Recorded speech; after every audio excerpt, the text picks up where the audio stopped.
Hello everyone and welcome again to a new Academy Series round of the GPVWC. We're here for round 6 at the Yeongam circuit. I think that's how you pronounce it, in South Korea. And this is going to be a unique visit to this circuit because we won't be racing this in the rest of the career ladder. So these guys get a unique chance here. I'm here with my co-commentator Menno Klont. My name is Hoekstra. Oh, sorry. My name is Hoekstra. And we also have the cameraman Szymon Frelik doing all the hard work again. Yeah, Menno, so what do you think about this circuit?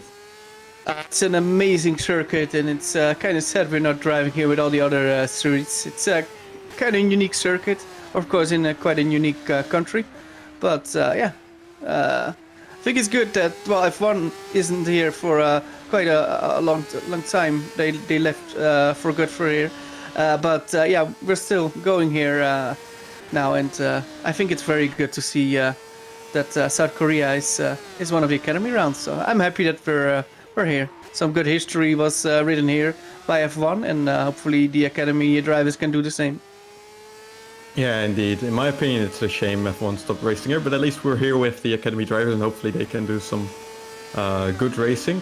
Qualifying just got started, and so far there's there's 16 drivers so far, and they will be trying to win this race. And well, there's a little bit less drivers than usual, but still a nice grid of 16 people so far, and maybe some more people joining in later.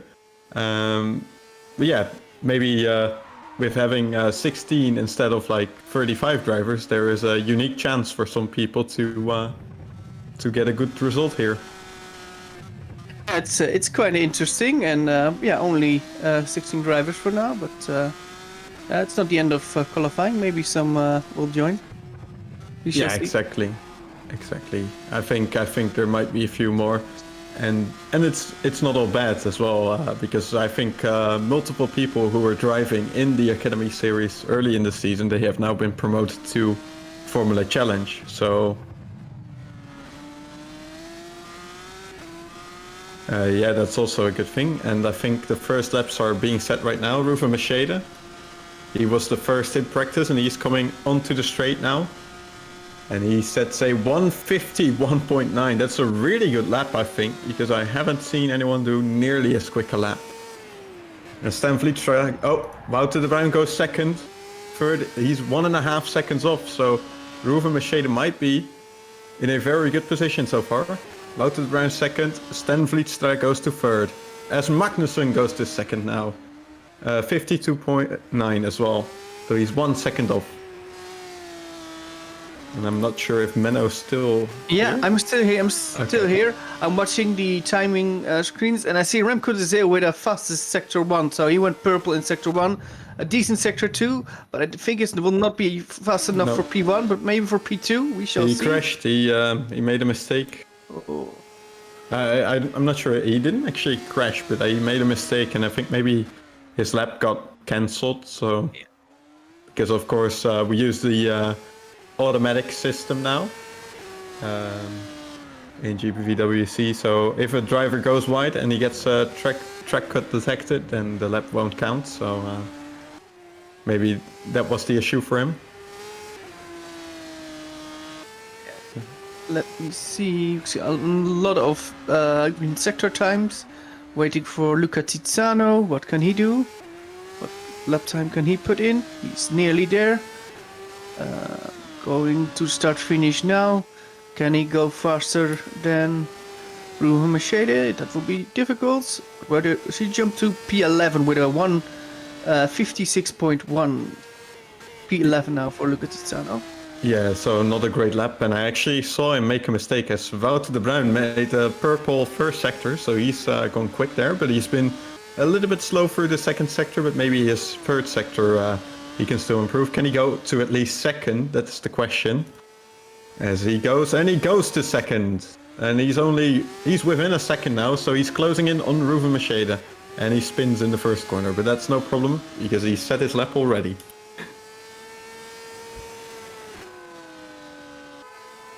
Now Aziroglu, he improves his lap time. He's 6.5 seconds off so far, but hopefully he will be able to improve and at least get closer to everyone else. Tristan Potters goes to 5th, so that's quite good for him. And one of the issues, Menno, I think, for a lot of drivers here is that, as you said, this circuit has left Formula 1, but this circuit has also left GPV a long time ago. I think the last time we raced there was like 2014, maybe, something like that. So it's been a really long time ago. And that's why a lot of drivers have to get used to the circuit again. They need to learn every single corner, and that's a lot harder when you don't know the track. Yeah, I think it's for the academy drivers. This is more or less a history lesson. I think a lot of the drivers never raced here before, so they now know how beautiful this track can be. Yeah, They just need to learn how everything works on this track, and some master that skill a bit better than others, and that's what you see. Yeah, exactly. I agree.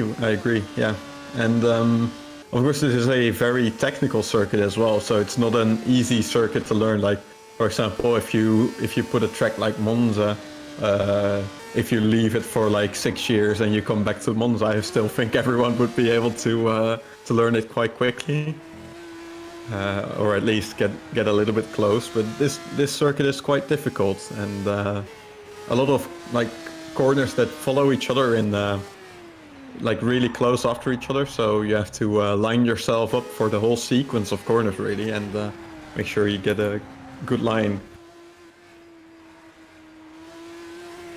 Still 7 minutes in this qualifying session. Do we have some purple sectors? I believe we've got that from Ruven Macheda again. Can he go faster than the 51.9? I think he can. And will he then make it nearly impossible for any other driver to beat him today? Let's see what time he can set now. He had a 151.9 and he goes to a 151.863. So another, fastest time. One of the things I'm actually interested... Oh, Remco de Zeeuw goes to 4th in the meantime as well. He's 1.2 seconds off, so he's really close actually to 2nd as well. And he can still do more laps, so maybe he will be able to get 2nd place. Yeah, despite the grid being a little bit smaller, I think there is a few new names here as well. Menno, you know a little bit more about Academy than I do. But I think the people in 14th and 15th, I think they are new. I believe not. I believe they all raced at least one more round. I'm sure Ed did. And I believe Tawhid Ahmed, I believe he raced 2 weeks ago. Theodor Zezeroglu is new for this season, but did a lot of racing in the past in GPV. Yeah, exactly. Zezeroglu is, I think, for most people who've been around a little bit longer, is a well-known name. I hadn't seen the other two before, but as I said, you know a lot more about Academy than I do. So that's why I was asking you. And yeah, it's always good to see people in the Academy races, especially returning people, as we see Marco Frelik actually joining as well. And he is going to be racing, so another quite well-known name. As Magnussen goes to 2nd, and he's within a second again of Ruven Macheda, so I think Macheda still needs to make sure that he drives a clean race to make sure that he can actually get the win, even though he's so much faster than the others. It's very interesting, because I believe Ruven Macheda is only 50 years old, but isn't Patrick Magnussen also like 13 or 14? So the young guys are actually doing an absolute good job in this qualifying session. What can the rest do? The some older sim racers. Let's see what they can do and if they can improve. Also very interesting with Marco Frelich now joining, if he can put a lap time still on the board, because it still is 4.5 minutes to go. So he has the time to at least set 1 lap time, if not 2 lap times. Yeah, exactly. So that could be an interesting one. One person, for me personally, who has been disappointing a little bit so far, maybe, is another experienced Academy driver and even Open Series driver back in the days. It's Martijn Rietberg, and he's 3.5 seconds too slow right now. And he is in 14th place, Menno. Yeah, that's kind of sad. I expected him to be much closer to the front, but that didn't happen. At least not for now. So we shall see how his races will be. Maybe he can get some nice racing still out of it. And it's not the end of the qualifying session, so he can still improve. Yeah, that's very true indeed. Yeah, so it's not all over yet for him. But we'll have to wait and see if he can actually improve. As I think Stan Vlietstra, improves to, I think it's P6. Yes, it is. So. Yeah, P6. And Remco de Zeeuw, I think, is also on a lap, but he's gone Yeah, he's actually going faster. So Remco de Zeeuw, sorry. Remco de Zeeuw, we have to watch him. He could go to maybe second place if he finishes this lap nicely. As he goes through the final corners and through the finals long right-hander, which is full throttle here. Can he jump to P2? And he doesn't, but look at Ruven Mercedes, he can improve. What lap time can he do? 1:51.480. Ruven Mercedes improves another 3.5 tenths. So this is, this was, I think, the lap for Ruven. Went purple in all the three sectors, and now is nearly 1.4 seconds faster than Patrick Keur in P2. So Ruven Mercedes shows that, he's the one to beat today. Yeah, impressive stuff. And like you said, he's only like 15 or a similar age. And same for Patrick Keur, of course. So both guys are really young. And yeah, they are really the future of sim racing. But that's why we're here in the academy. It doesn't mean we don't allow older people to drive, because everyone is allowed to drive in the academy if you don't have a contract in the higher series. But yeah, it's always good to see new people coming in, like young people. Maybe they just started sim racing not so long ago. And Patrick Keur is currently on a lap as well. He actually set a purple first sector. So that could be interesting at the start, because I think the first sector is actually it's a minute long, so it's not just a straight, so never mind.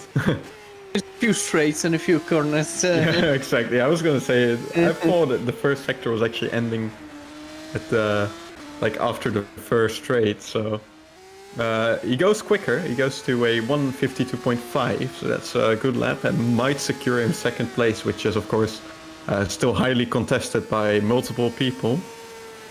And Remco de Zeeuw, I think he went out again, and I think he should be able to do just one more lap just in time.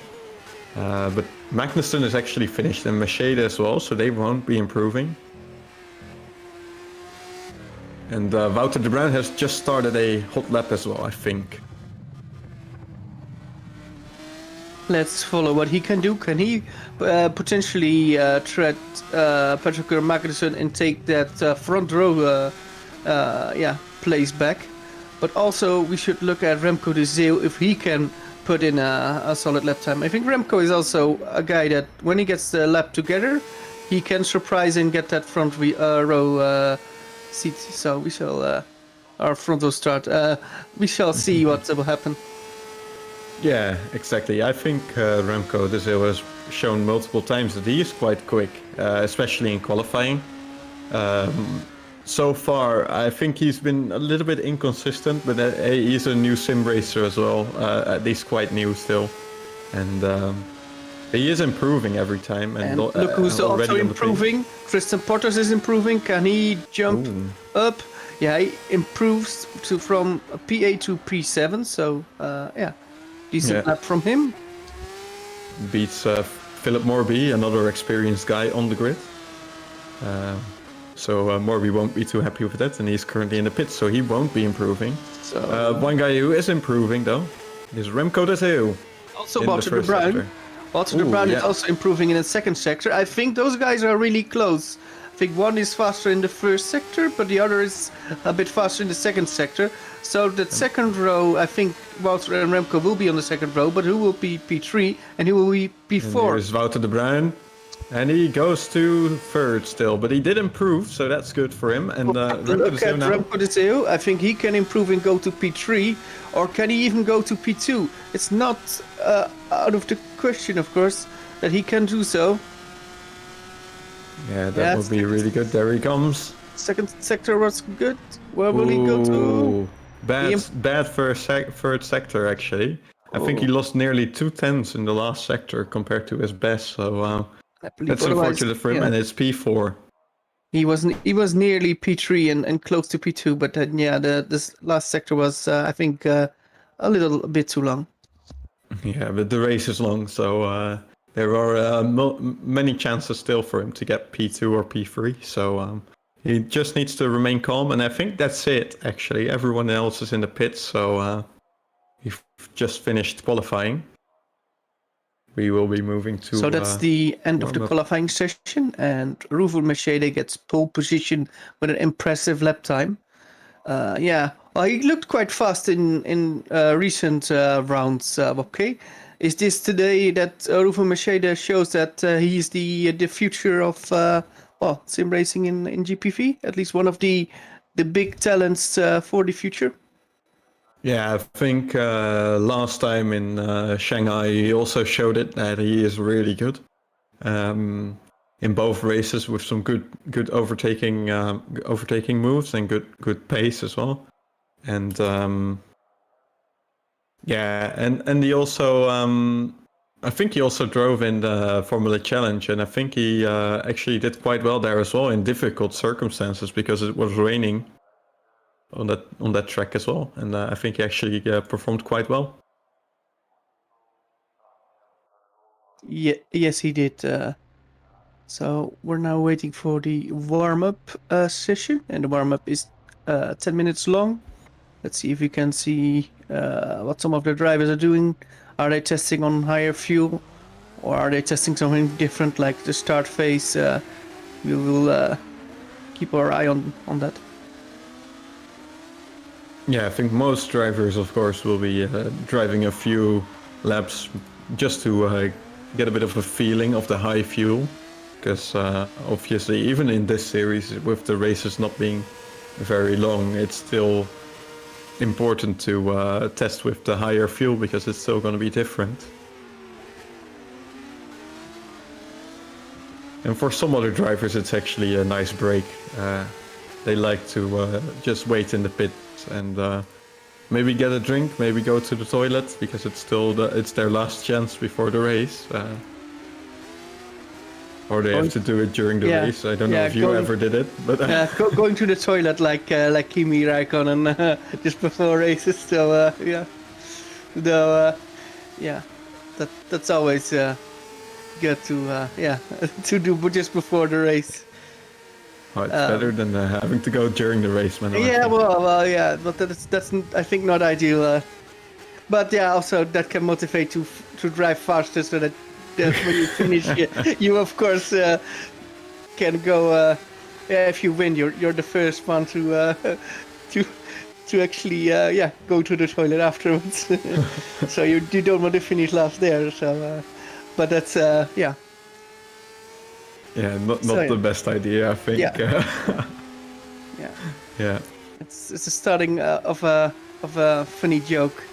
The Academy Series driver on the South Korean toilet. No, let's not go there. But well.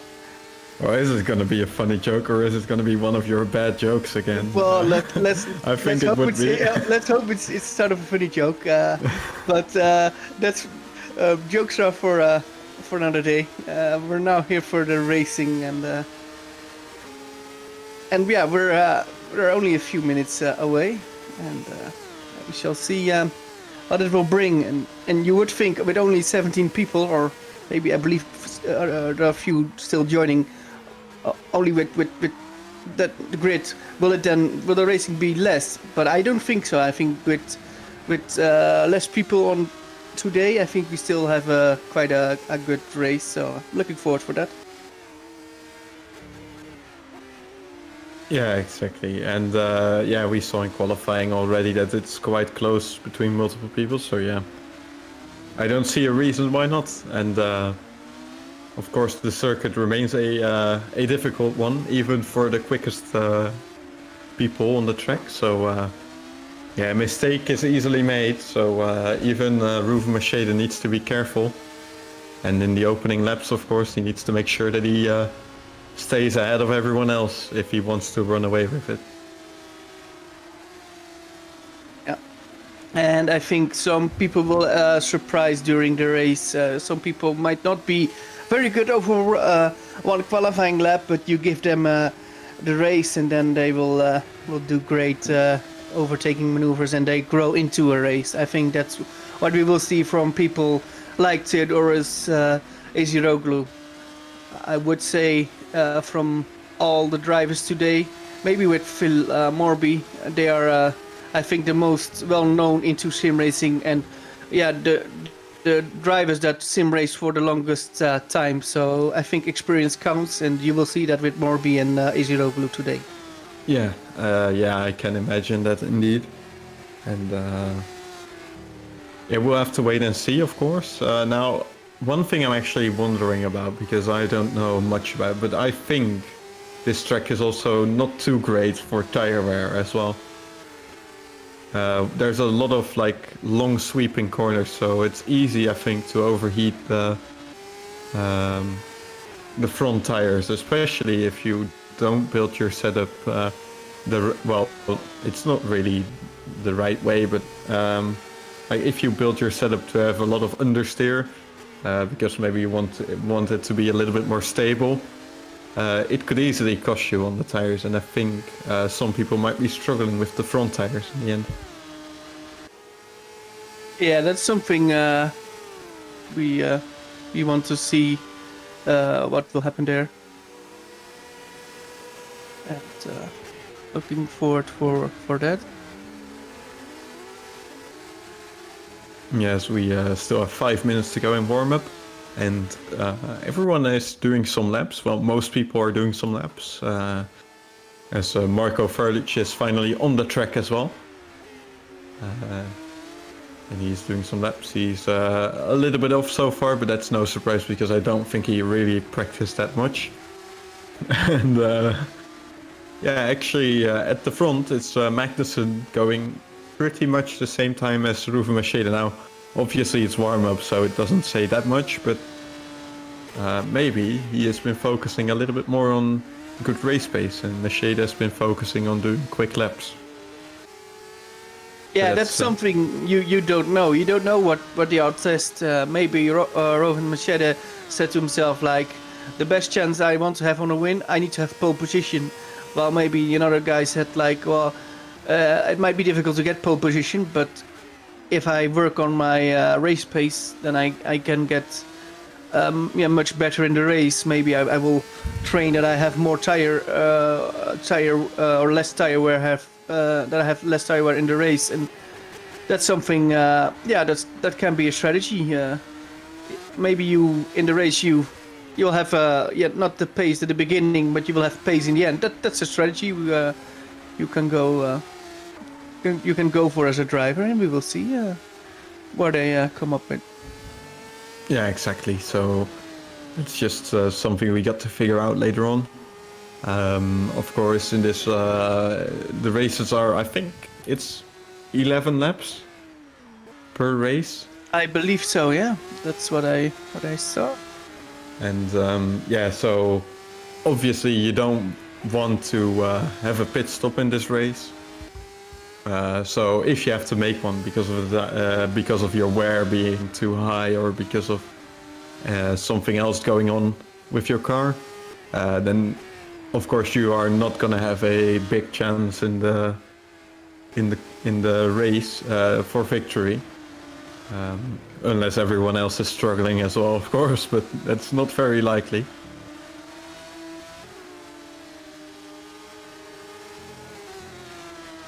So yeah, of course we have had 5 rounds now of this series, Menno, so far, and Yep. I think this is the first year, right, in which we actually changed the format to 2 races. Yeah, that's correct. Yeah. So after 5 rounds, what is your opinion of it so far? Is it better? Is it worse? Or what are they like? What's the advantage and what is the disadvantage? I think it's a bit of an advantage now. We've got 2 races in the evening because you now can see the new guys. How will they race in race 1 and how will they race in race 2? Normally you had one longer race, which was good to see, but I think mainly all the academy drivers who are being promoted to higher series will go to Formula Challenge or Super Cup, and both of those series got 2 races on an evening, so that's why Academy went to 2 races as well. And I think you can see that some people are the complete package by doing 2 races. You can see that they can qualify well in the first race and then win the race, but also when you do the reversed grid, you can see sometimes that the the faster guys in race 1 who start further down can still drive a good race and still get a good result in race 2 as well. So the overtaking skills are there as well. So I think that's the big gain we had for this year in the Academy Series to I think help the new drivers more what they can expect from Formula Challenge if they would go there. Yeah, exactly. I completely agree with you on that one, and I think also for some new drivers who maybe aren't as consistent, so maybe they crash out in one of the first laps in the first race, then they still get a second chance of actually getting a good result in the second race. So that's also a little bit more friendly for all the new guys, and especially I think if you have one long race. The only interesting thing is that sometimes people were making pit stops, but I don't think I agree with you. It's not really necessary in this competition, and I think 2 races is a lot better. So they actually, like you said, know what to expect of the Formula Challenge as well, and of Super Cup. Yeah, because if you look at the last 5 rounds. And you see a lot of guys at least went to Formula Challenge to get or a primary seat or at least did a few races, and some of them actually went to the Super Cup. So you see a lot of people that started here and now are in a good position in the highest series. So that's why you have the Academy Series to get known, and then the team bosses will say like, hey, this guy, I want you in my car. And maybe one of those guys will be Ruven Machede. If he does well today, why wouldn't there be a team manager maybe in Formula Challenge or Super Cup that says, hey, Ruven, you're the guy that I want to have in my car because you can be gold for me. So that's a thing we of course want to see. But that's what they all are eyeing for, to get well known in the world of sim racing and GPV.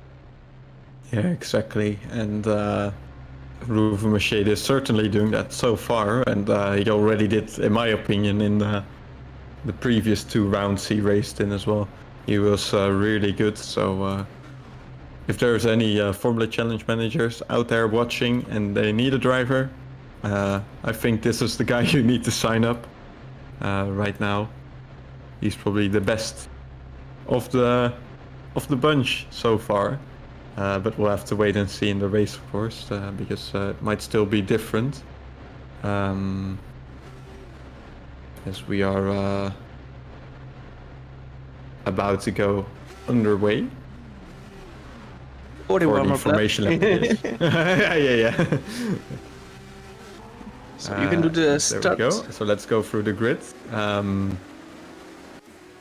It is Ruven Machede on pole position. Then second, it's Patricker Magnussen. Third is Wouter de Bruin. And fourth is Remco de Zeeuw. And after that, in P5, we have Massimiliano Ribli. Sixth is Stan Vlietstra. And then Tristan Potters in P7. And the experienced Phil Morby is in P8.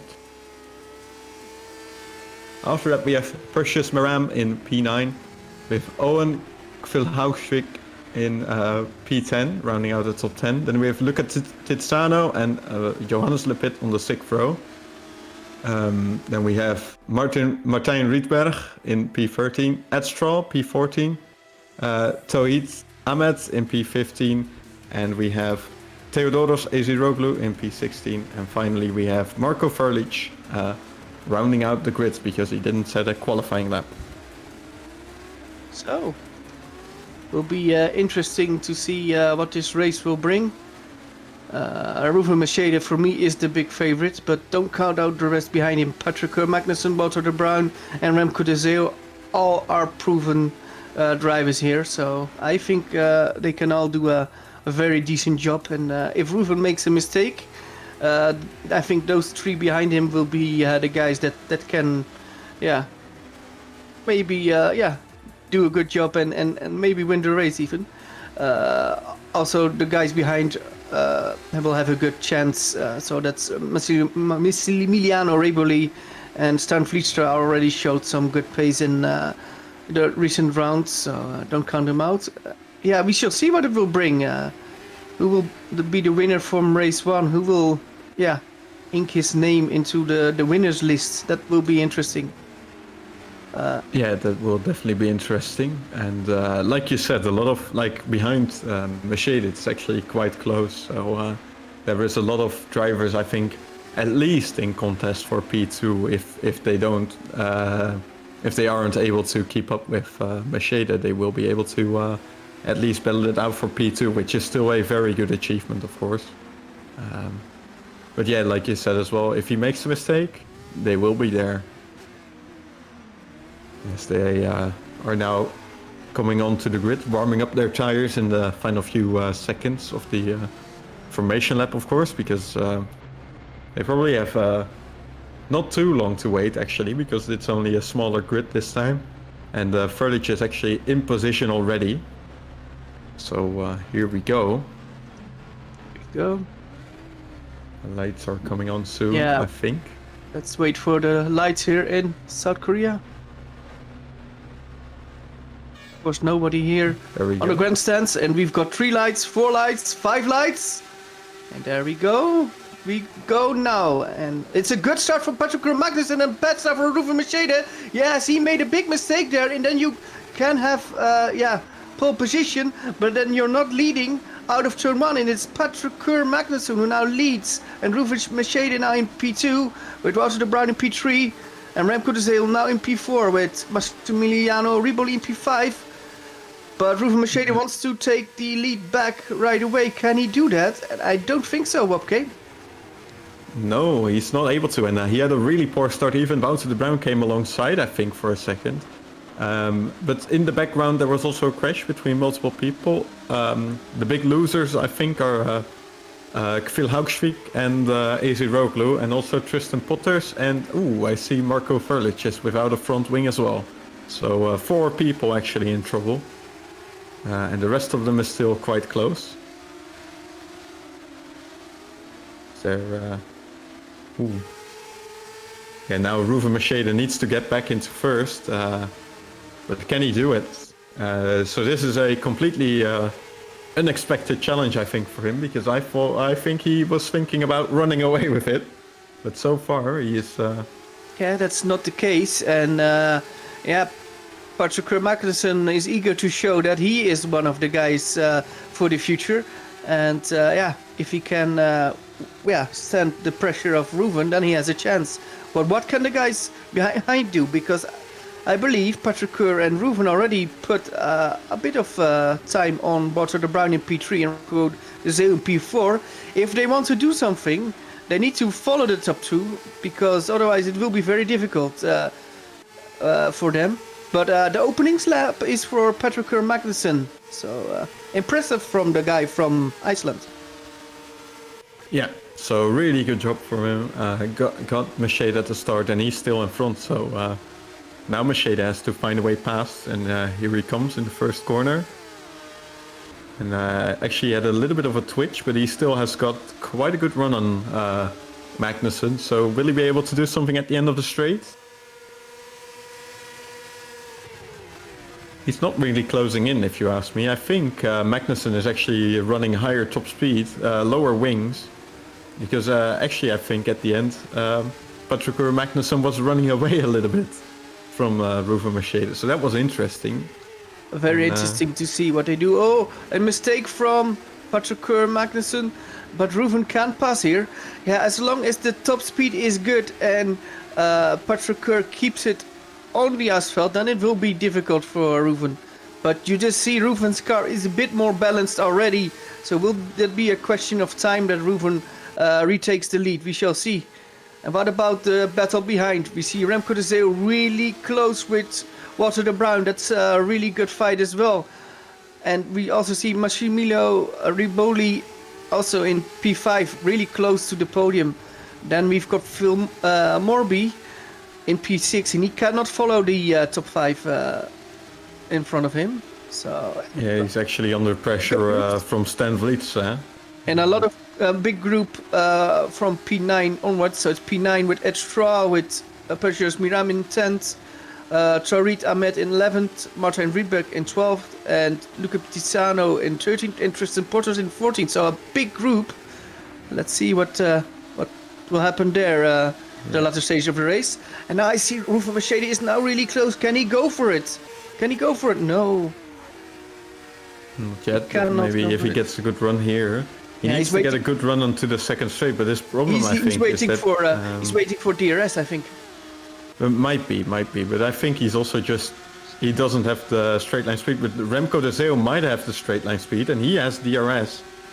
Because, actually, Machete also has DRS, but he's still not closing in on Magnussen. But Remco de Zeeuw is on the inside of Wouter de Bruin, and he makes it past. De Bruin tries to cut No. back. Seems to work. He gets it back. Yeah, and Riboli is still not too far behind these two guys as well, so as there are a lot of guys, there are actually two guys, Ed Straw, I think that is, and Perseus Moran, they went way off in turn 3, but they are back on the track without any trouble. And Tiziano and Ahmed make contact. I think Tiziano turned in on Ahmed there, and they lose the position to Martijn Rietberg, so Rietberg maybe not the quickest, but he is the smartest right now, and he takes 2 positions in 1 corner.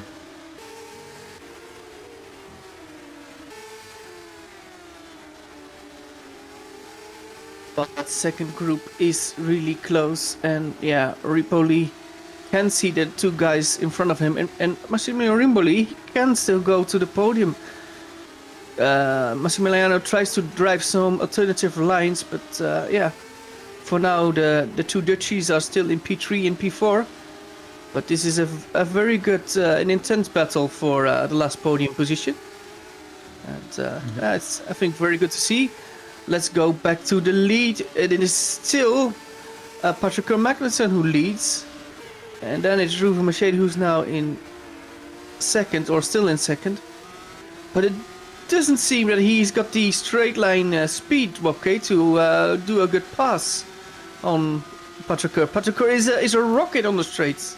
Yeah, so he needs to find out something different, but he is closing in a little bit. But you can see at the end of the straights, it looks like Machete is just maxing out on the speed, and Magnussen starts pulling away again. So it's really interesting, and far from him. And de Zeeuw actually gets past De Bruin. De Bruin, I think, made a little bit of a mistake at the end of the straight, and he gets overtaken by Remco de Zeeuw. He went a little bit deep into the corner. And now Riboli is also really close behind those two, so you need to watch out as Machete are really close on the back of Magnussen. But this is such a difficult section of the track to overtake. It's not really possible here. You really need to figure out something really different and unique to make the overtake. Yeah, I think Machete knows he can't risk it all. Not yet. I think maybe near the end of the race he might be risking a little bit more. But right now he's playing it safe and waiting for the right opportunity. But here he comes on the outside though. But he can't do it.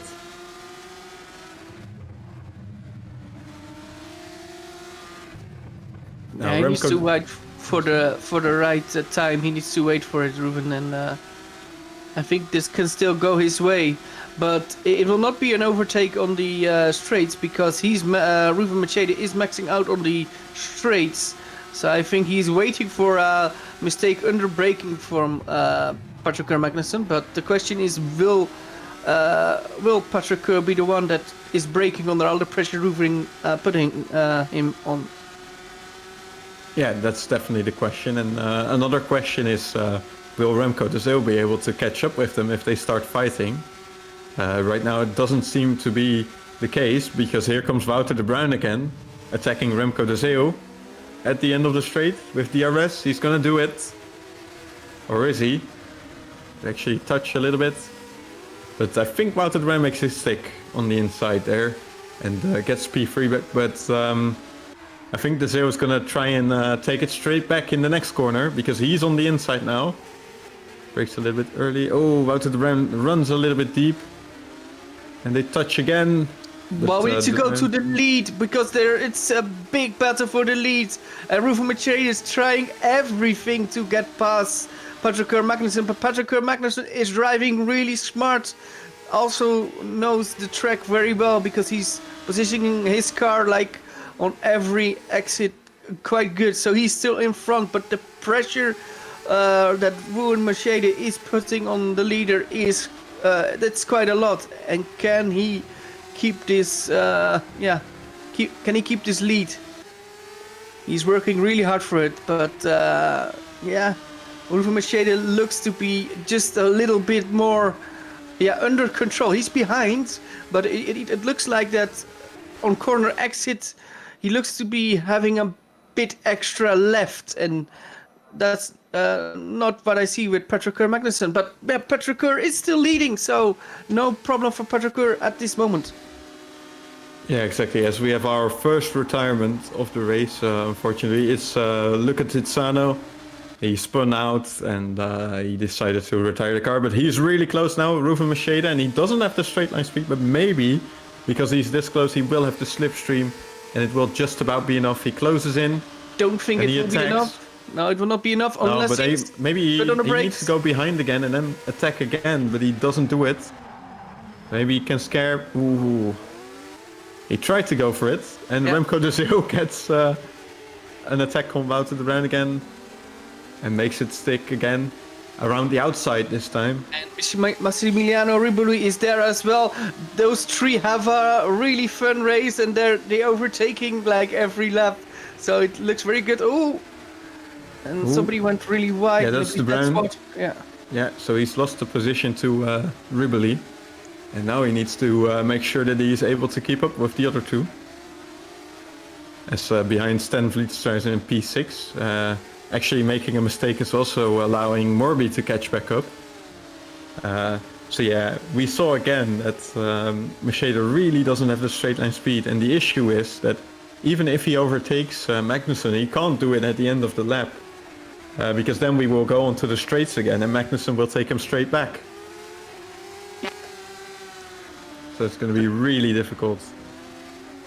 Oh, look at how close Ruven Machete is now. He's pushing him. He's pushing him nearly to go faster. But for now, Patrick Magnussen shows that he can handle this immense pressure. Just imagine that you are him. You're looking in your mirrors and you see our red car in your mirrors. It's like a huge red car, and you still keep him behind. Oh, well, Ruven is now trying it, going to the inside. He tries, but no, not yet. Can he do it? He will, of course, now have DRS. Will go around the outside, but no, the car of Patrick Magnussen is faster on the straights. Now DRS. Now he's really close behind. He doesn't actually open the DRS, so does Magnussen have DRS, but doesn't he know? No, I don't think Magnussen had DRS. Nobody's opening the DRS right now, so that's interesting. And they are really close together. Look at Mr. Riboli is now very close to could say is Massimiliano Ribolo. Is he going for that final podium spot? I think he wants to. Oh, inside Machete is on the inside of Magnussen. He's trying the overtake now. And he goes to the outside. Magnussen goes a little bit wide, but I think Machete makes it stick now. And he does. He's got past, and I think he's done it at the ideal position of the track as well. Because right now there's a bunch of corners coming up, which means Magnussen can't get past. And by the time they get to the straight again, hopefully for Machete, he will have a big enough gap. So that's going to be the question now. If Magnussen is able to stay close behind him, though, I think Magnussen will be able to re-overtake him as well. He needs to stay close, and I think, you just see Ruven do a couple of really good corners, and now I think he made the 4, 5, 6 cents already, and now it will be really impossible for Patrick to re-overtake Ruven, unless Ruven Machete makes a mistake. Yeah, exactly. And from what I've seen so far, it's not really likely that he will make a mistake. But here we will see how much Magnussen is closing in this first part of the track. Because he's actually already really closing in quite a lot again. But it won't be enough to overtake, I think. So I think after this lap he will definitely be gone.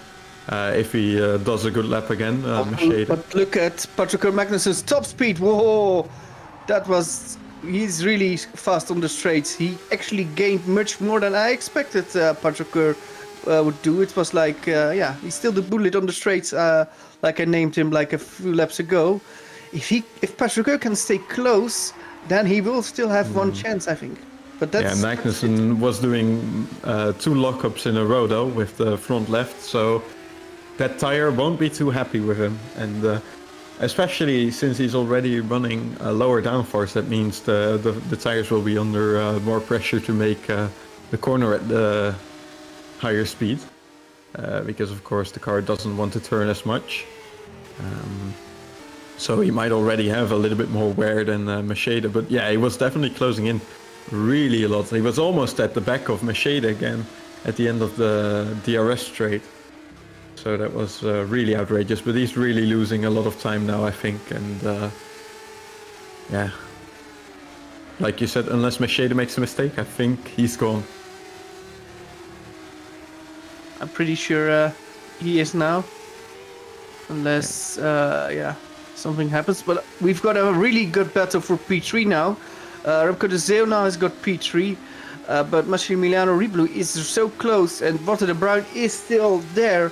And well, he lost a bit of time a few laps ago, but he's actually gaining again on those two. So Walter de Bruin is not out of it for the last podium spot. So good battle to follow. Also, Philip Morby and Stan Vlietstra are quite close together. So a lot of decent battles for all the guys who are still in the race.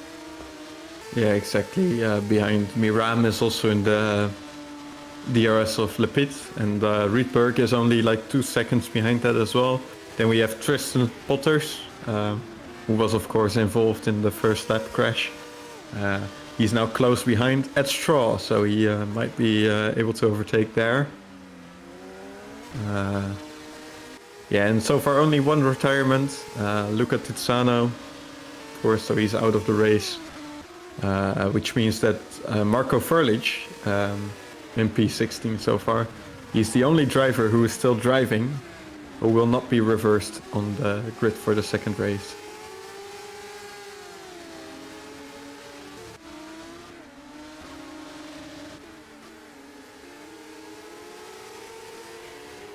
And we've got a battle for P6, Stan Vlietstra against Philip Morby. Oh, he was so close, and Stan Vlietstra did an amazing overtake and nearly lost control of his car, but he made the move stick. So great job from Stan Vlietstra now in P6. Yeah, I think actually Riboli might be having the same issue as Mercedes, from what I've seen so far. Is that I think Remco de Zeeuw has got quite good top speed. But in the corners he gets really close, but then on the straights de Zeeuw runs away. We've got a problem for Walter de Bruin. Walter de Bruin lost his front wing. Ooh. Oh, this is not good. And can he then still finish in the top 15, or will he be the P16 now? That will be interesting to see what happens there. Yeah, I think he will be able to, because Marco Frelik is already a lap behind as well. He of course lost his front wing as well in the first lap accident. So he's also gone to the pits, and his pace is not too great, unfortunately for Frelik. But Wouter de Bruin is definitely falling back quickly now. He's in 13th already, as Tristan Potters overtakes Ed Straw for P10 as well. And the battle for P3 is still really going on. I think Rubeli might be able to do something in the corners, because I think Remco de Zeeuw is is struggling there. But yeah, as long as he has the straight line speed, I think he won't be able to overtake him that easily. Yes, Remco de Zeeuw almost spun in the quick left-hander there. His backhand was stepping out there, so he needs to be careful. We saw what can happen to Wouter de Bruin as well, who is now in P14. So he did manage to stay in the top 15. That's good for him as well. That's very good for him. If you look at the second race as well, I believe you've only got one lap left after this, and then will we see then Rufo Machete win the race? It looks like it. And he actually put quite a big gap on, Patrick Magnussen, who fought like a lion, but it doesn't seem that he can take the win on this race. So let's see. The battle for P3 is still really big. Oh, well, I see a mistake from Remco de Zeeuw. Massimiliano Ribolo is really close, but will that be close enough? I don't think that will be close enough. No, I think as well. Ooh, I think as well. He just doesn't have the straight line speed compared to Remco de Zeeuw, I think. So that might be an issue, and he's quicker in the corners, but he can't get past in the corners because it's a really difficult section of the track where like most of the corners are. It's like a lot of sweeping corners one after the other, and it's not really meant for overtaking, unfortunately. But will we see a dive? Maybe. I mean, it's the final lap, so I wouldn't count it out. And Martijn Rietberg is actually attacking Perseus Moran for P8 as well, but he can't manage to move right now. Now in sector 3 for the last lap, and I think we will have a new winner in the Academy Series. He is nearly there. It will be Rufo Machete with the red-white Academy car. Only a few corners to go now for him, and then he will make history. And it's something I expect that he can have quite a good career in GPV, and this will be his first win at GPV at the Academy Series. Well done, Rufo Machete. Take my hat off for you. And P2 for Patrick Magnussen. I think he was also one of the highlights did a very good job for most of the race, but Ruben was a bit too quick. Remco de Zeeuw gets P3. Well done, Remco. You earned another podium. Very, very good for you. And also for Massimiliano Riboli, who missed out on the podium, but still a solid job for him. Stan Vlietstra in P5. Philip Morby in P6. With Johannes Lapid in P7. Perseus Miram in 8. Martin Rietberg P9. Tristan Pottas finishes in P10. With Owen Vilhousvik in 11th. Stra finishes P12. And it will be very close until we see P13, P14. Can Wouter de Bruin get Theodorus Eziroglu? No, he can't. So it's P13 for Theodorus and P14 for Wouter de Bruin. And now we're waiting for the last finisher in the top 15, and that's Tawhid Ahmed, who finishes in P15. That will be very interesting for race 2 to see what Tawhid Ahmed can do. So this was race 1 with Rufo Machete winning. Yes, very good result. Once he got past, he ran away with it.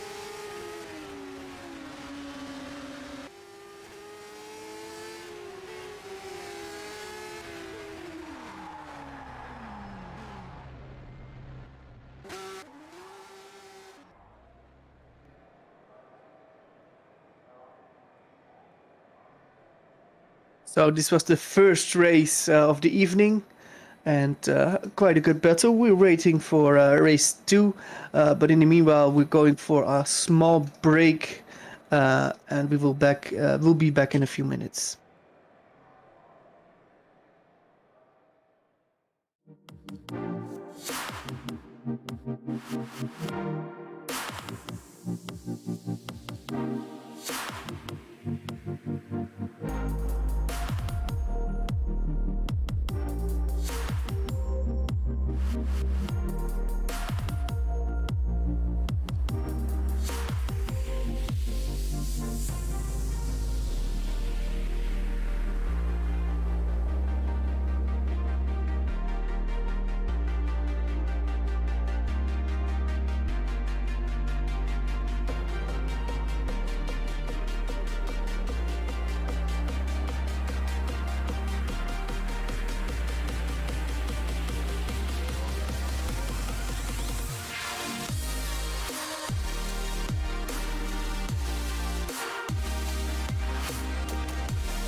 And welcome back for the second race.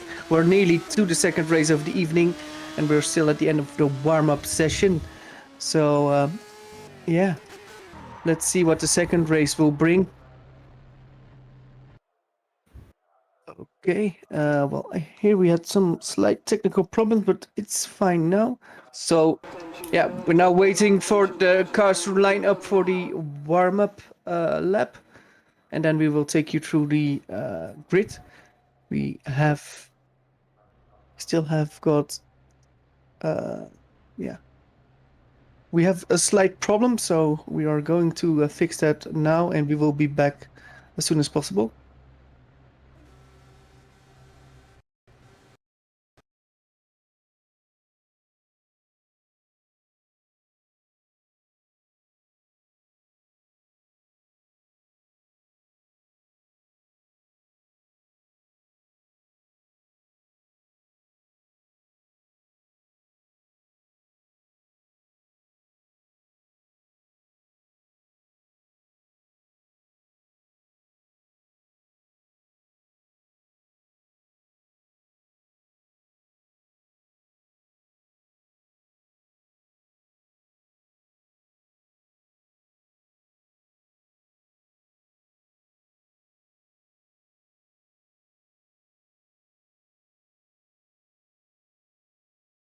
So I believe you now don't have any feed. You have have any footage, so we try to fix that now. Let's take you through the grid for now. Hopefully Wopke is still around here as well. Wopke? Yes, luckily I didn't get stuck with the program, so I will go through the grid quickly. Yeah, you can do that. We have Tawhid Ahmed on pole position after finishing P15 in race 1. Then we have Wouter de Bruin in P2, Theodoros Eziroglu in P3, and Ed Straw is in P4. After that, we have Owen Kvilhaugsvik, who finished P11 after a first lap drama. And then we have Tristan Potters, Martijn Rietberg, and Perseus Moran. After that, we have Johannes Lippitt, Phil Morby in P10, Stan Vlietstra, Massimiliano Riboli, and Remco de Zeeuw. And then we have the top two from last race in reverse order with Patrick Magnussen in P14 and Ruven Mercedes in P15. Finally, we have Luca Tizzano and Piotr Adamczyk, who actually joined the session between the races.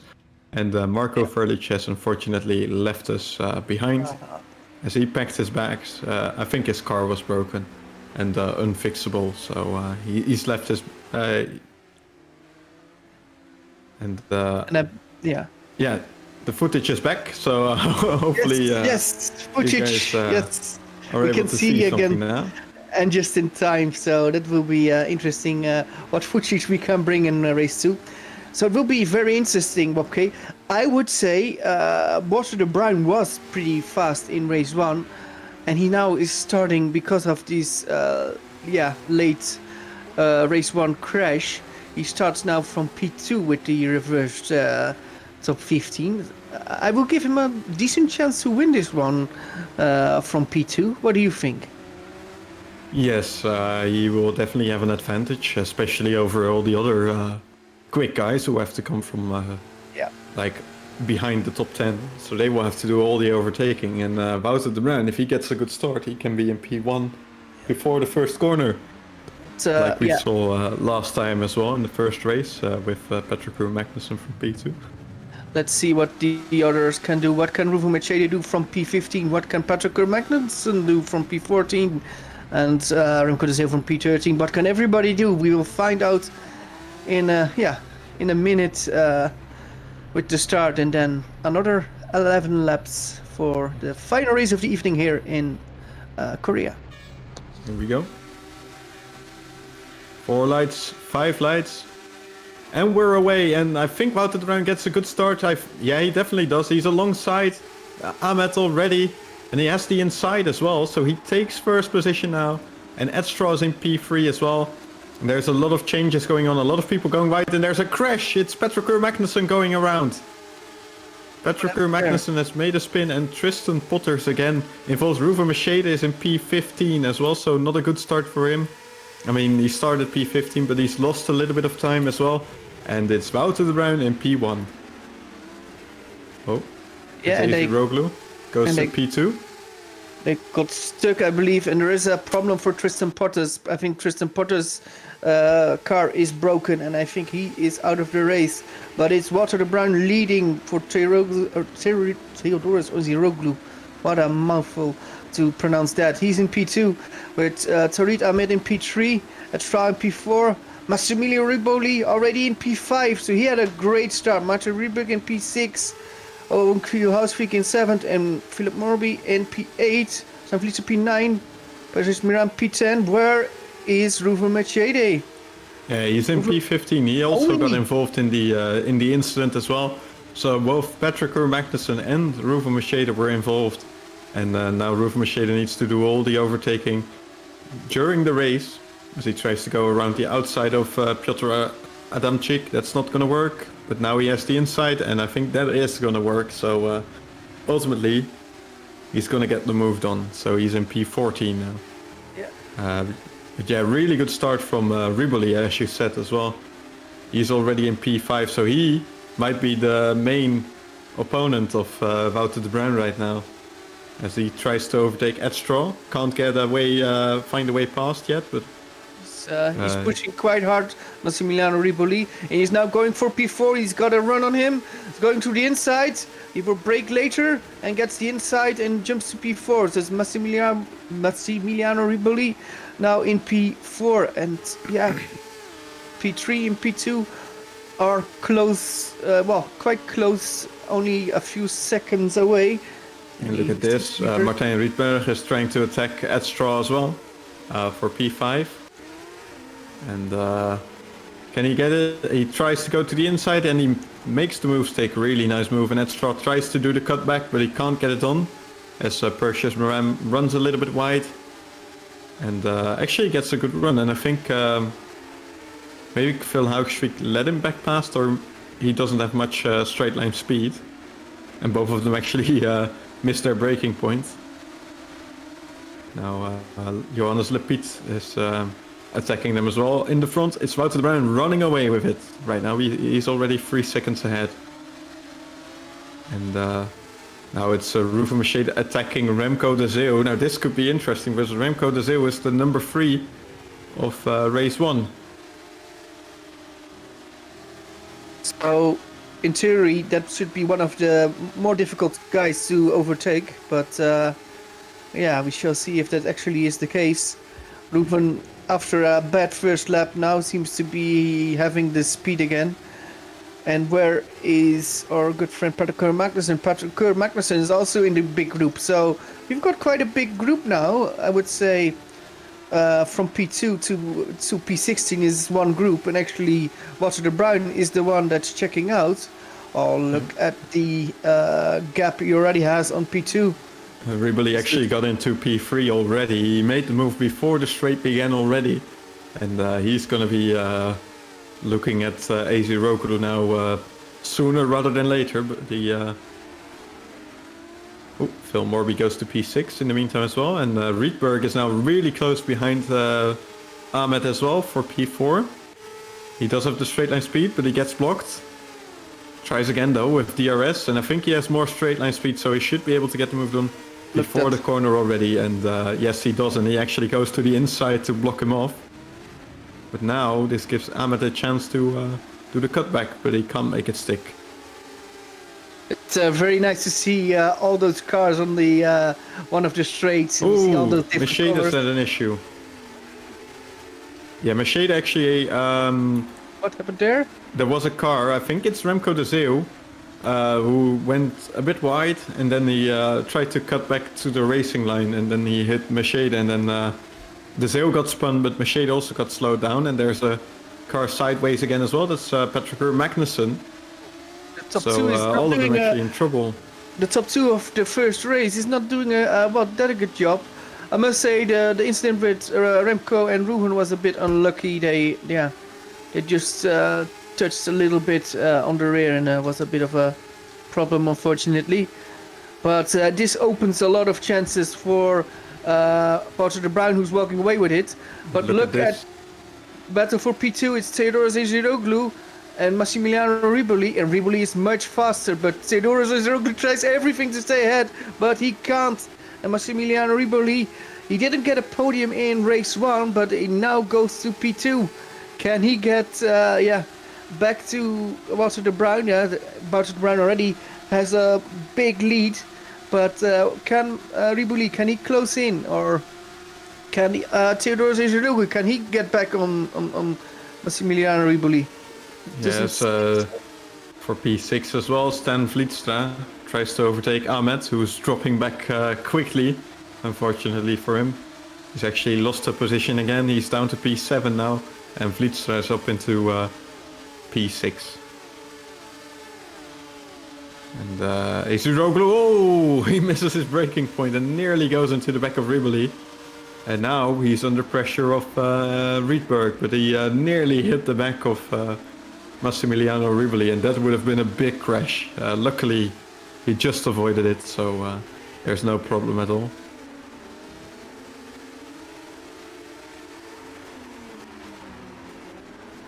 There's Ruven Mercedes still behind a big group of cars and is actually under attack from Adamczyk, so that's interesting. As Adamczyk is on his third also being attacked by Patrick Magnussen.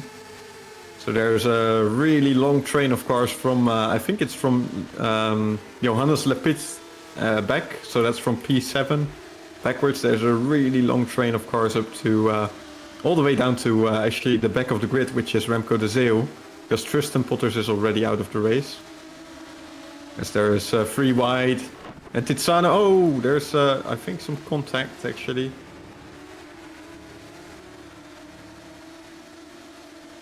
I think Adamczyk has had a little bit of an issue because he's oh, there's a lot of things going on. Oh, Patrick Magnussen, Menno, he's lost his front wing. Oh no, Patrick, no. And that's not what he needed, of course. And will he be our second retirement, or what will he do? Of course, he needs to go to the pits, and I think this will be game over. Yeah, he goes to the pits. Yeah, well, we of could course. Free wide into turn 1. We could free wide into turn 1. It's Tiziano, Ahmed, and I believe Phil Houtsvik, and it all went okay. So the battling is really intense. What is also really good is the lead from Wouter de Bruin. Let me look who is first. It's actually Riedberg goes into P3, and there is a contact between Ahmed and with Tiziano, and actually Ruven Mercedes and Phil Houksvik, they both get through, so that's good for them. And that means Ruven Mercedes now in P10, as Ed Straw has also lost his front wing. Actually, there was a crash on the straight. As one guy tried to move over, but he did it just a little bit too late. I think that's Adamczyk actually, and he hit the rear of Ed Straw on the straight with the DRS open, and then Ed Straw's car got damaged, and he's out of the race, unfortunately. Oh, it's out. So that's a shame. Yeah, that's really a shame for him. And Magnussen actually lost his front wing because of the group in front of him was battling really hard, and then he got into trouble because they were going so slow. He actually crashed, and there has been a crash again. I think it's between Phil Morby and Eziroglu, and Eziroglu's made a spin. Yes, there was a little bit of contact, but he's still driving, and he still has all his components on the car, which is also really important. That's very interesting. Well, let's see, what's the lead currently of Wouter de Bruin? Yeah, 5.5 seconds. 5.5 seconds, that's quite big. Billy Riboli now in second. And is he gaining or is he losing at the moment? I believe... So last lap he actually lost a little bit of time, but this lap he actually gained 0.6 of a second, so it's still possible. It's still possible. I believe the fastest lap of the race is now for Ruven Mercedes, 53.7. Yes, it is, but he gets passed by Perseus Meram now on the straight, because once again he doesn't have the straight line speed, I think, to really attack these guys on the straights. In front of them it's also AZ Roglu now behind Lepit, after Lepit just overtook him. But he's trying to get the position back, and he will go around the outside. That would be a big move, but he can't get it stick, unfortunately. Machete though does get to P8, so he's finally climbing now, and hopefully he can still get a good result. But I don't think Ruven Machete will win race 2. That's, I think, something he would have hoped for, but I think the problems in the first lap actually gave him a lot of problems for getting a decent result in, or a top result in race 2. But a decent result is still possible, of course, for him. Yes, currently he is already 18 seconds behind Wouter de Brem, so there's no chance for him to gain that in like 5 or 6 laps time. So he tries to overtake AZ Roglu around the outside. He gets the move stick. Oh, yes, nice move. 7th Nice place. move. And now he's looking at Johannes Lepit on the next straight, hopefully. And we will see if he can manage to get past there as well. So of course he doesn't have the straight line speed. So now the interesting thing will be, will AZ Roglu be able to catch up? As Riboli actually sets a purple lap time with a 153.6, but Wouter de Bruyne also did a 153.9. So he's gaining, but he's not gaining enough to catch up with him right now. That being said, I think de Bruyne needs to make sure he doesn't make any mistakes. That's his like main goal right now. Should be his main goal right now. As Stan Vlietstra actually attacks Martijn Rietberg in the meantime for P3. And actually makes the move stick, so now Rietberg tries to attack again. And Miram is off, P9. Oh, what happened there? I believe... I think he went on the throttle on the, like, Astro... turf. As Machete. Machete gets past by Lepit for P6 as well. And Martijn Rietberg has actually managed to get back past Vlietstra as well. So there's a lot of action going on, Menno. Action, and now I'm looking, what can Ruven Machete, what can he do now? Because I think Ruven is still one of the fastest guys in clean air, and now we will have clean air. Can he, push for a few laps, and actually, can he get at the group, which is now Rietberg, Vlietstra and Morby? They're 5 seconds in front, but I think with the battling, I don't know, it's for the podium spots, it could very well be that Ruven Machete in a few laps, that he still will be close to the group.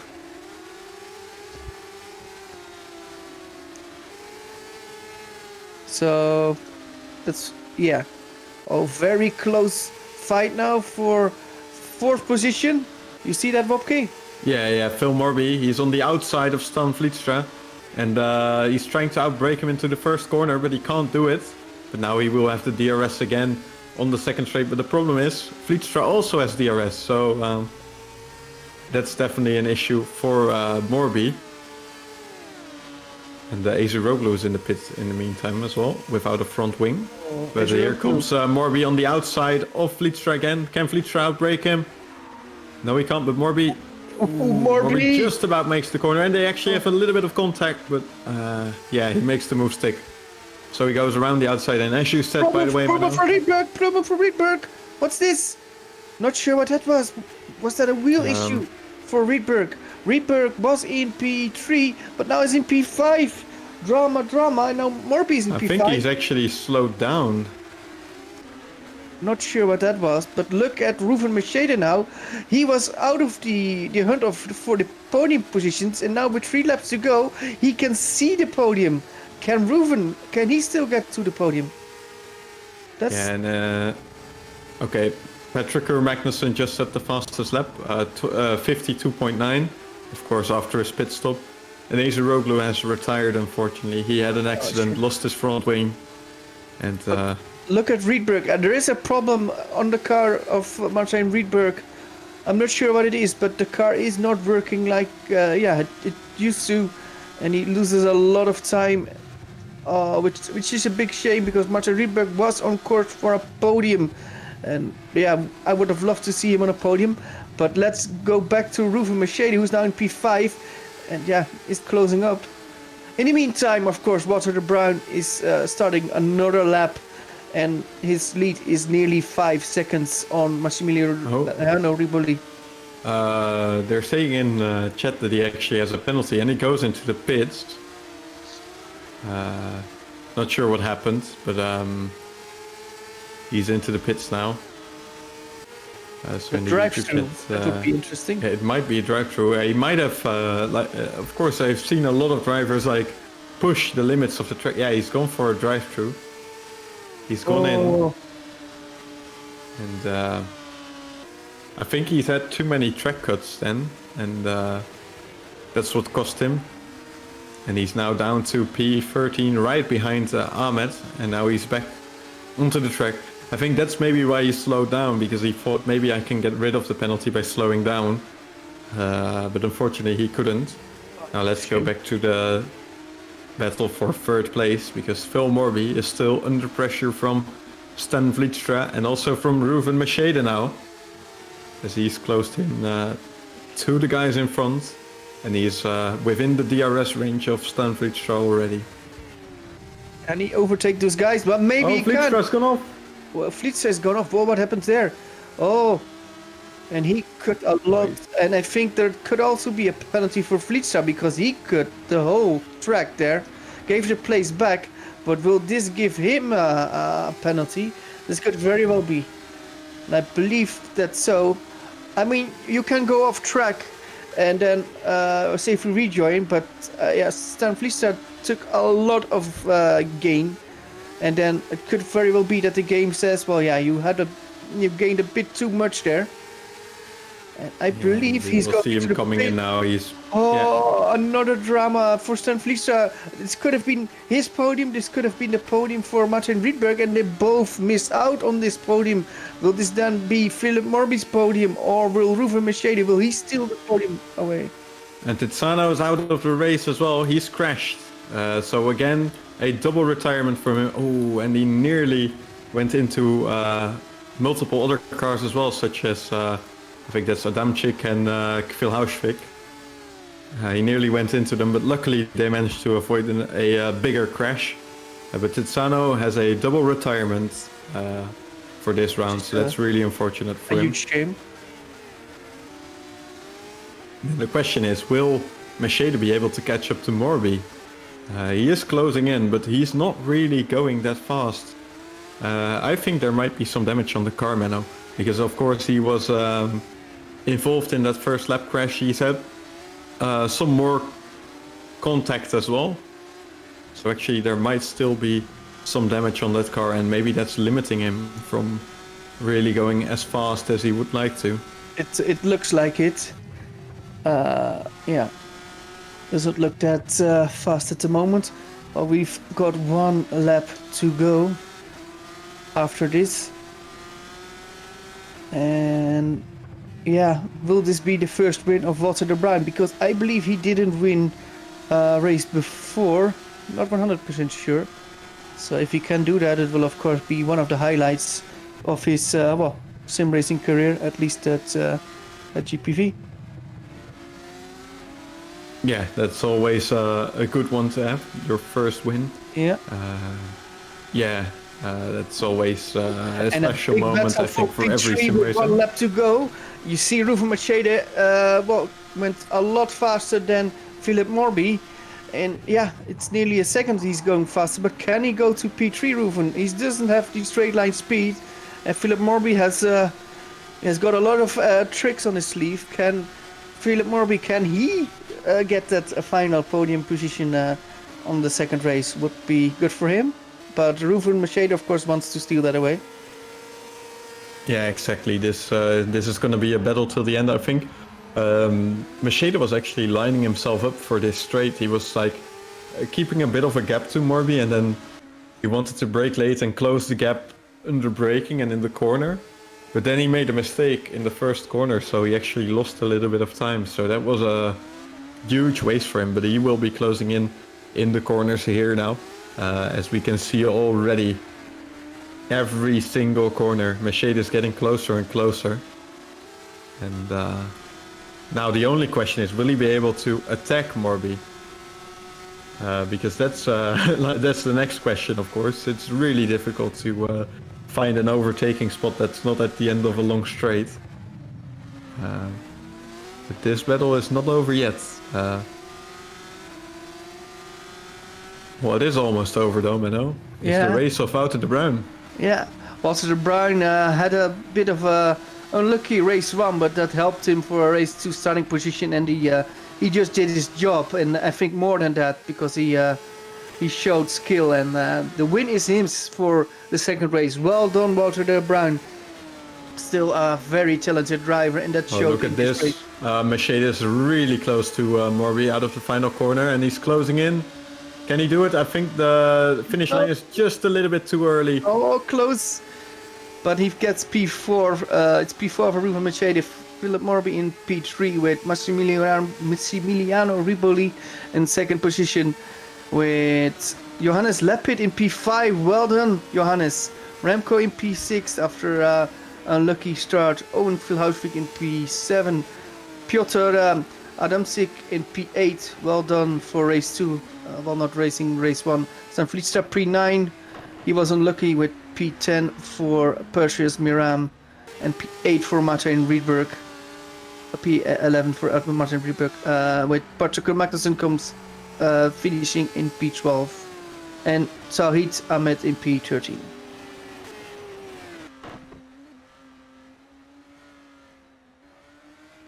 Yeah, so despite the smaller grid, there was still a lot of action, Menno, and that was a really exciting race. It was quite exciting, and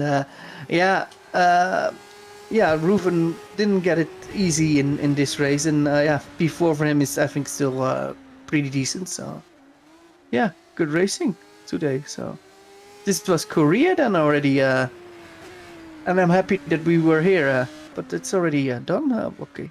Which is a shame, actually, because I really like this circuit. And you see F1 going back to a lot of circuits.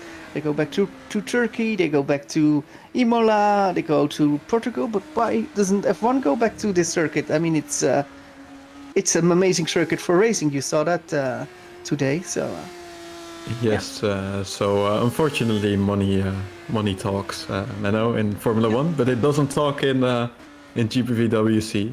Although maybe it does, I actually don't know. But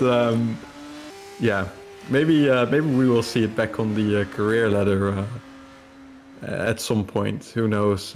It would be exciting. I really like this circuit personally, and there was some really good racing and some interesting setup decisions as well. So yeah. Yeah, so it was quite good to see. The battling, and let's hope we can get some people in for interviews. Let me drag somebody in, and that's Patrick Magnussen. Let's see what he thought about these races. Hello, Patrick. Can you hear me? Hi. Hey, so interesting races here in Korea, with a good race 1 and I think a bit of a problem in race 2. Tell us about the races, and especially the start in race 1, because we were at the edge of our seats in the battle with Ruven, where you, I think, in the end just lost out. But it was great to see all the footage where you were in front and giving Ruven I think a good race in race 1. Can you tell us more about your races in Korea?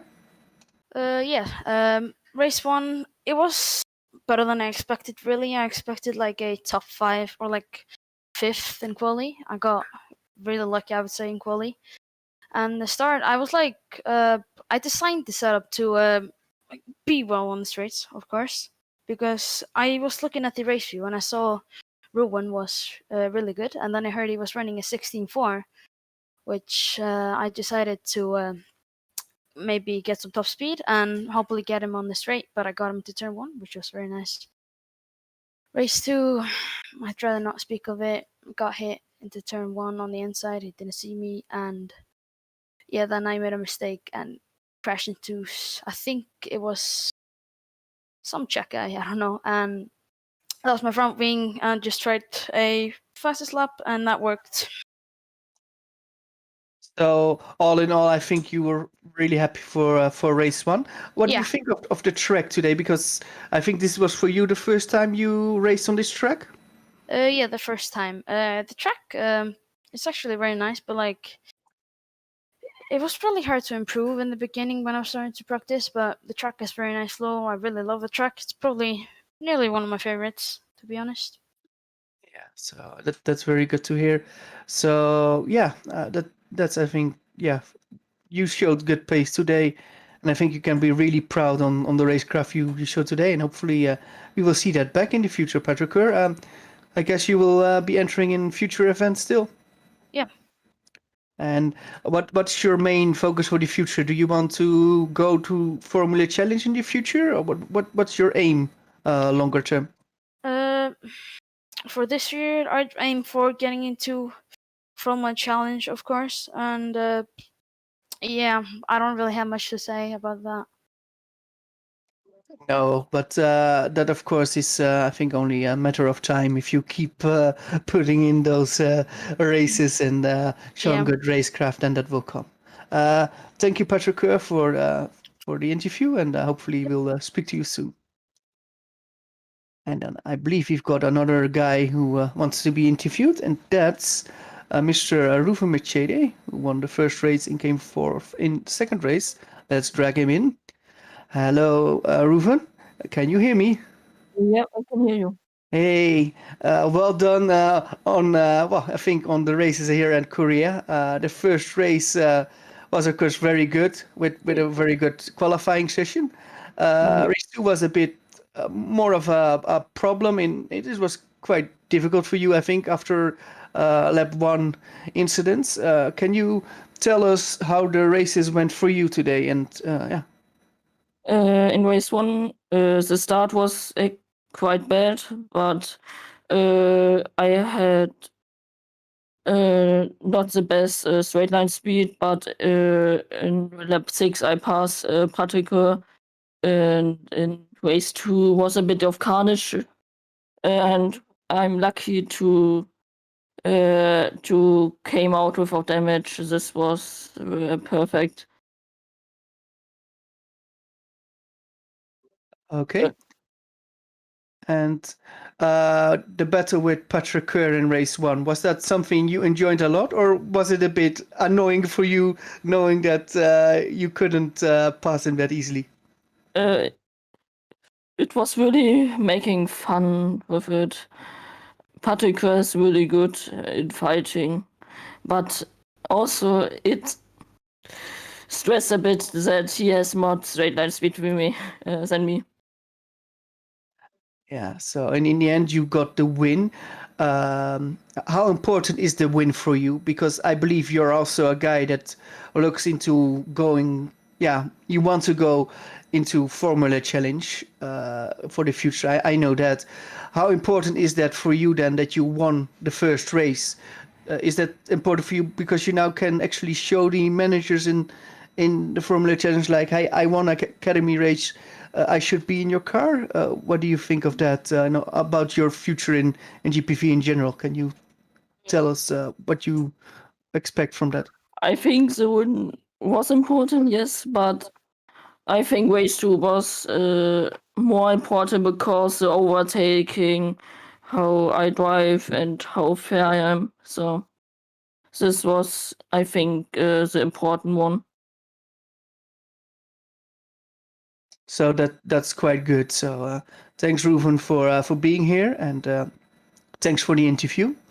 And hopefully we will speak to you quite soon, maybe in an interview at Formula Challenge. Who knows? We will see. So I think that was everybody for today at the interviews. Wopke, you still there? Yes, I'm still here. So 2 races at Korea. I believe 2 new winners in at least this year, but I believe also in the Academy Series as a whole. Anything you want to add? Something you noticed, or something you said like, hey, this guy will be the next good sim racer. Anything to add? Yeah, of course. After this round again, I think Reuven is really showing that he is. In my opinion, he's ready for Formula Challenge. I already said it before this round. I mean, he had some bad luck in the second race, but still he got P4, and that was really good. And I think also Patricker actually showed some really good racecraft, especially in race 1. When he was defending from Machete, he was actually really good in the battles. And yeah, maybe if someone's looking for a driver, they might give him a shot as well. And the track as well, Menno. Let's quickly talk about the track again. It was a really good one. I really enjoyed it. It's a really technical circuit, but there's still quite a few good opportunities of overtaking. So yeah, maybe this is a good one to look at for GPV as well. So that's another thing Academy is good for. Yeah, of course, and I think we got today that we learned today that this track is really good for some racing, and I believe last year we had the Indian round on the Academy Series, and we're now there with the whole Korea ladder. So maybe you will see the same for Korea. Who knows for the future? But yeah, very happy to be here in Korea, and yeah, I think we'll enter broadcast now, and we will be back in 2 weeks. And then I believe we are in Baku. Okay, do you know? Yes, I'm I trying believe to so. load the events, but I'm quite sure we I believe are. we're in Baku, and we will then see 2 more rounds of the Academy Series. Hopefully with maybe a bit more drivers signing up. But yeah, even with 17 people, we had some really good battling and a bit of drama, like always. So I want to thank you all for watching, and see you next time.